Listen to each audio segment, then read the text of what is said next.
Recently I've concentrated on the electrics. These are the style of rear lamp that were on this car. There were just one fitted here, as you can see on here. That's masked up for painting purposes. But to make better use of them, I've actually fitted two of them. And originally they were just tail lights, and I wanted tail lights and stop lights. So what I've had to do, I've had to force out that bulb holder and fit a 2-pin one that will take a 5-watt 21-watt bulb. And you'll probably know that they have staggered pins for a stop and tail lamp. It's a completely different bulb holder. They happen to be the same size, more or less. So I had 3, I've converted 2, and they're on here. So they're this type of fitting with that bulb holder in. That's those two. You actually paint your numbers on here, your registration mark. Additionally, at the rear I need indicator lamps, and I came up with this idea. This is a lorry type fitting for a side repeater lamp. It normally takes it's a capless bulb. It normally takes a 5-watt bulb.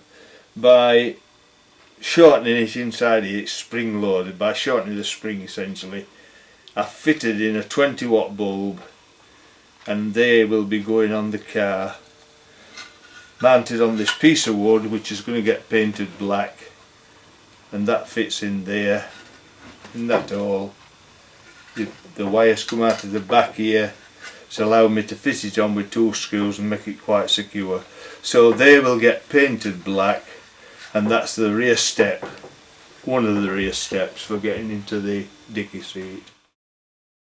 We've explained these things on the bench. We'll just go and look at the car, because I've completed a little bit of wiring here.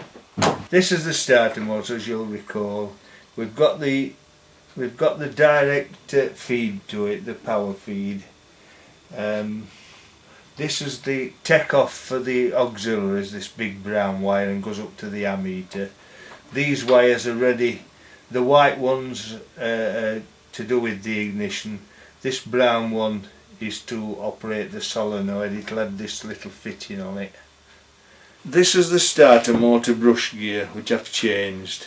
Well, I bought a new set. They're what they're like when they're new. They're the new ones.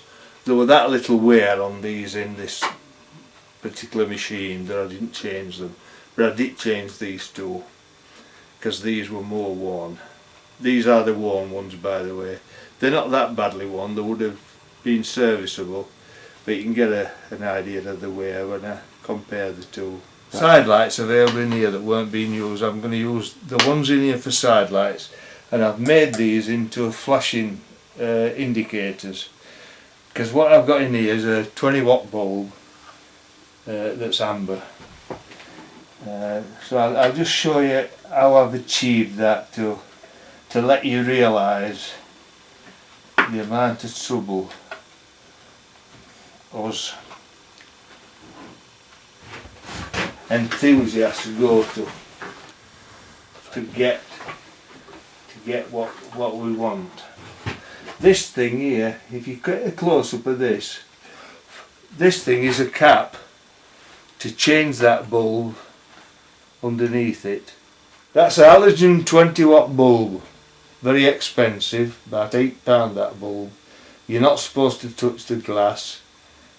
It was clear, because I want it to be amber. You can buy these little caps that you stick on it and it turns it amber. But what's more important, this thing you see the outside of, I've got my screwdriver on, is the original fitting for this lamp, which took probably a 5-watt bulb. To get 20 watts out of it, you'll have to look inside here, because I've fitted a small bulb holder that takes this type of bulb.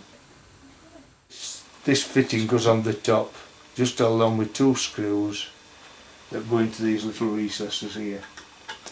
And these are the original lamps that were always on this car from 1930. They've been cleaned up, they're aluminium, they've been cleaned up and polished. I've now done quite a bit of work associated with the inside of the car. I've fitted the hand operated wiper, and I've made a blade for it, a rubber blade that is, and that's how you operate it. My wife's arm's going to ache by the time she's done. Additionally, I've refurbished the ammeter down here, and that's it with its new chrome ring on it. Well, it's the original ring chromed up. I've fitted the speedo, which is a new one, and it already had a decent chrome ring on it.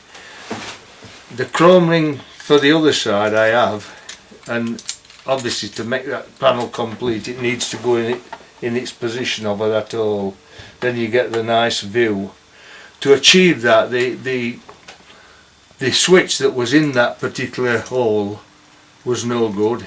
This switch does side lights, dip and main. 3 positions, and off of course. You start with off, side lights, dip, main.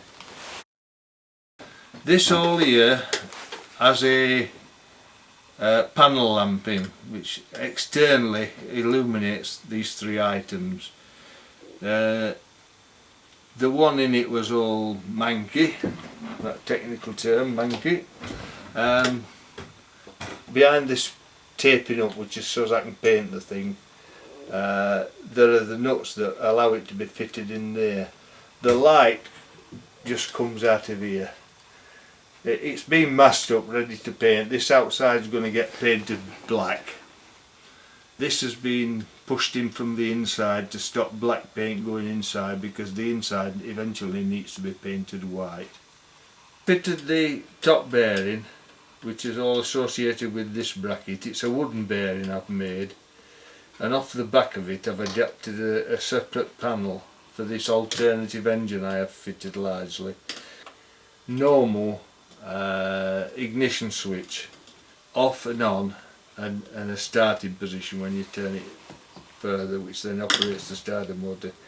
There's an indicator lamp fitted here, which will indicate when the fan is running, the electric fan on the radiator. There's another one here which is blue, which is going to indicate when the headlights are on. And this is the dip switch, and it has its own internal indicator. That's what that yellow wire is that's hanging down, it's to feed that.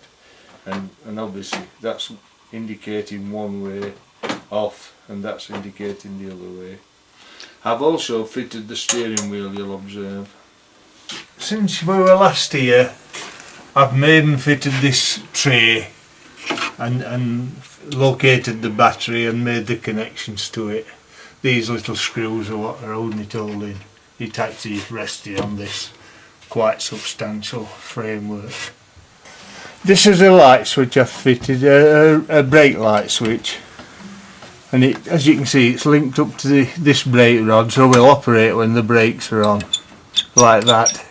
It's all 7-core cable I've used, all terminating here. There'll be a load of connections up there. There'll be a load of connections for the front lights, etc., with these cables here, and they'll go in that front piece of that front beam there, where the starting handle comes through. This is the earth fitted for the engine earth.